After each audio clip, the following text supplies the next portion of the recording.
But I think the question actually really was stemming from the perspective of how do you know if you are an indigo? How do you know if you are an indigo? And this is actually a really good question. One of the things that really tends to come up with this is that an indigo type of being, first of all, is going to many times have a sense of not always wanting to conform with the way that things have been or what they were taught. Now, I do want to give a little leeway to the indigo type 2 because the indigo type 2 really comes in as a healer. They generally are drawn towards professions where they can be the helper, the healer, the caretaker in some way, shape, or form. So that does supersede that a little bit. Some of the core signs within there is that there's just a sense that you have a deep purpose. So even as an indigo too, there would be a sense of just this passion or this over need for that this is a purpose. This is who you are. There is also a sense very much from the beginning of life of feeling very different from others. Now, the more and more of us that find each other, the more and more of us that go like, yeah, I felt that too, to where that doesn't feel very common anymore, right? It's like, oh, well, if we all felt different, well, remember, there's like 8 billion people on the planet, and there's a lot of people I've talked to that they're like, no, I felt great. I got along with everybody. I loved my childhood. Like I just played all of these types of things. So just kind of recognizing part of this is that you had kind of a deeper introspection to the energy of this planet, much more empathy many times to what others were maybe feeling, and many times feeling different from others, almost as if you weren't understood. There can be a huge dislike to again churches, hierarchies, but the ways that you are told to do things. There's almost like a bit of a rebellion within there to how you have experienced these experiences. Many times within this high sensitivity energy, especially for the indigo type ones, would have come from even not being able to be around electronics very much, maybe even affecting light bulbs.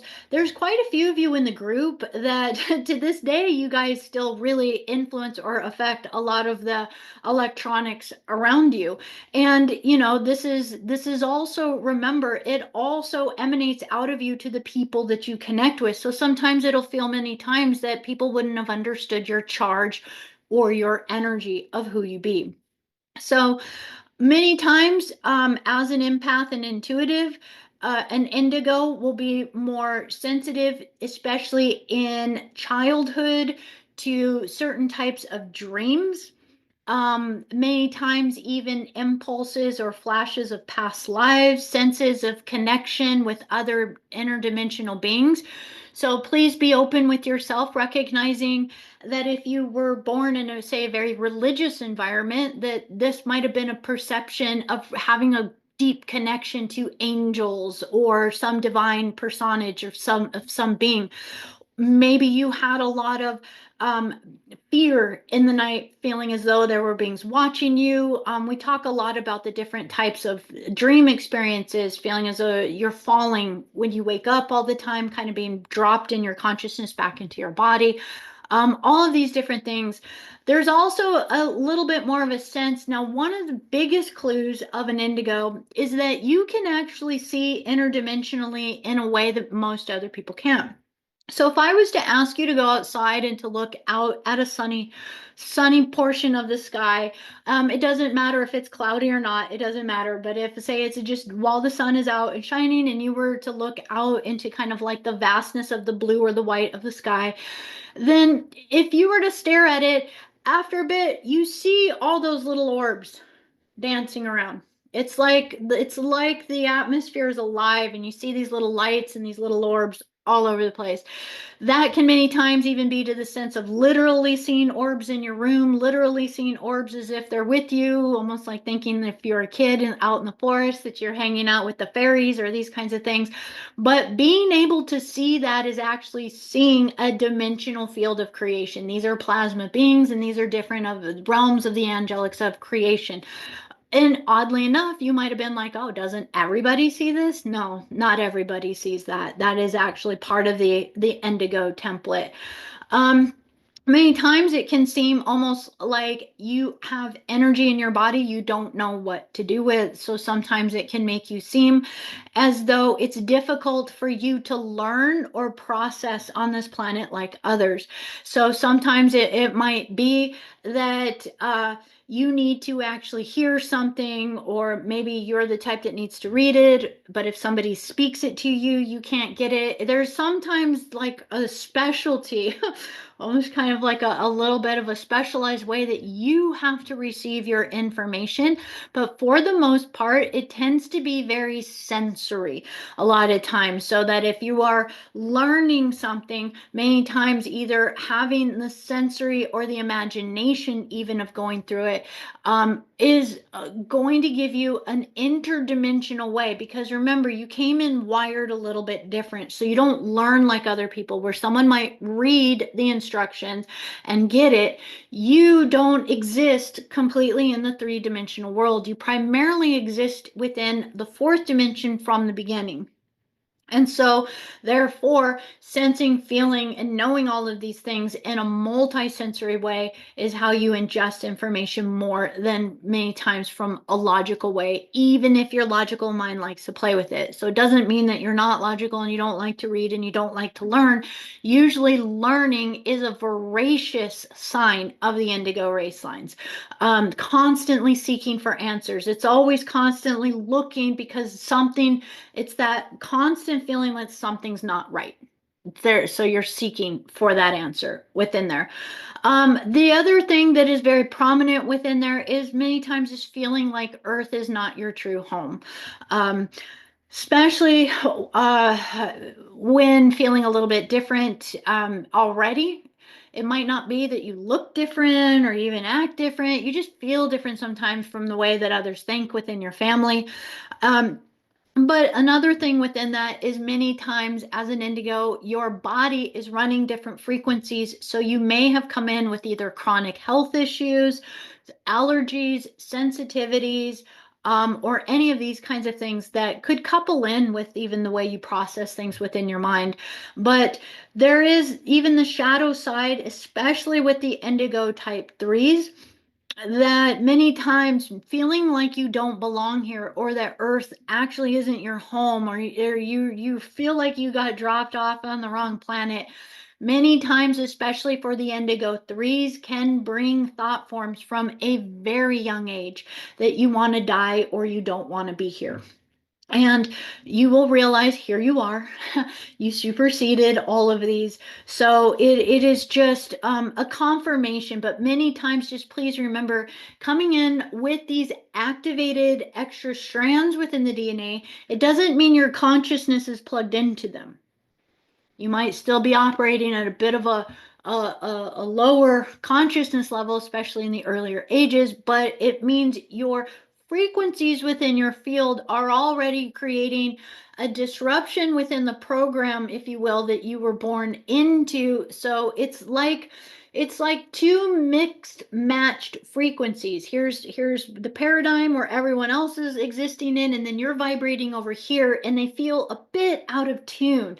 And so you've always just kind of felt a little out of tune within this reality. And we were never meant to fit in with the tune that was already playing. We came here to be the orchestra that gets loud enough that changes the tune to start to match our frequency, so that others can begin to find that.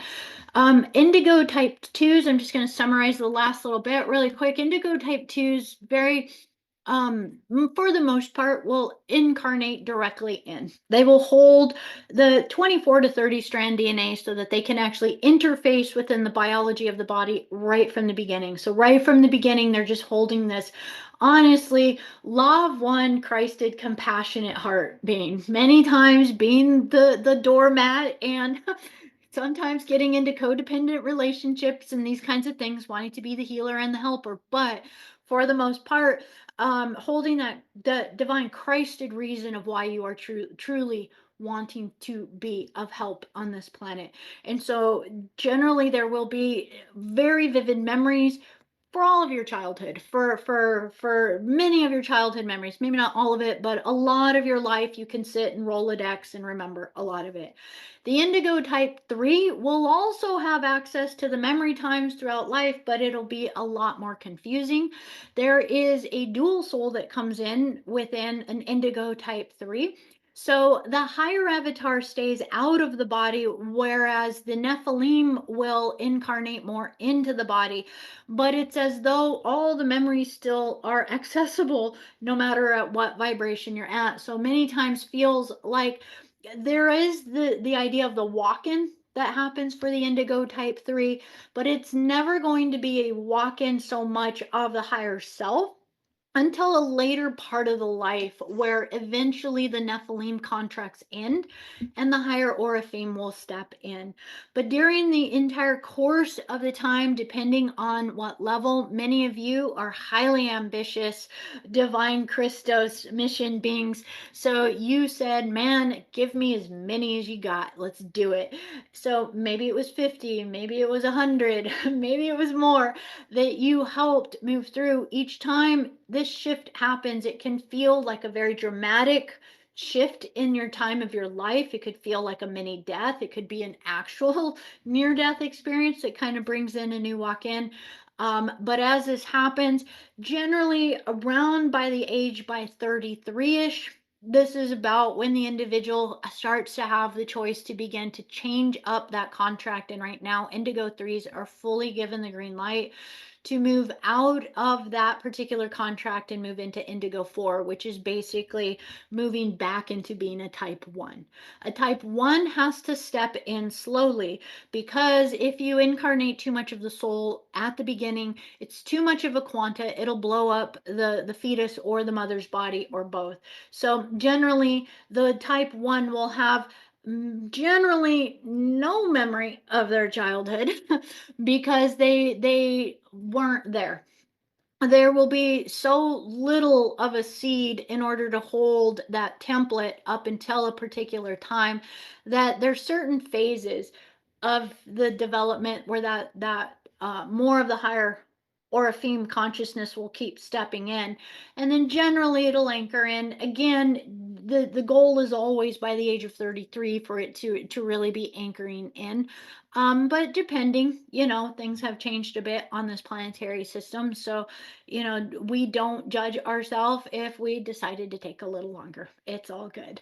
The whole idea again is that here we are having these conversations. Just the fact that we are having these conversations means that you have truly chosen to step into that Oraphim remembrance and inheritance of who you are. So I hope that helps a little bit. There's definitely probably an extensive list we could create for how to know if you're an indigo. But one of the funny things we just like to say is that if you weren't an indigo, you would think this is the most ridiculous, boring conversation in the whole world, and you would have turned this off a long time ago.